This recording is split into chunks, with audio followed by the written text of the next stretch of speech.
Pemirsa, ada sekitar 115 bangunan rumah warga di Kelurahan Mahawu yang terdampak normalisasi sungai yang tengah dikerjakan pemerintah Kota Manado. Pemerintah Kota Manado langsung bergerak melakukan mitigasi bencana dengan normalisasi sungai-sungai yang ada di Kota Manado. 1 minggu setelah banjir melanda Manado, tepatnya pada 5 Februari 2023, alat berat mulai melakukan pengerukan sungai yang mulai dangkal, juga menertibkan bangunan rumah warga yang ada di daerah aliran sungai. Kalau totalnya 106 tambah 9 berarti 115. Iya, totalnya. Ya, untuk reaksi warga biasa itu bervariasi.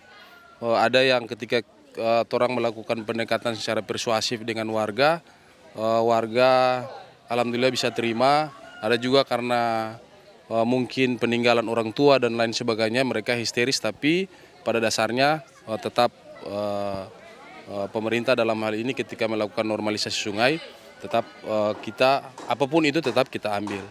Ia pun mengakui sebagian warga sebenarnya sudah mendapatkan rumah relokasi di Pandu, namun warga masih sering kembali ke tempat tinggal sebelumnya, meskipun masuk dalam kawasan rawan bencana.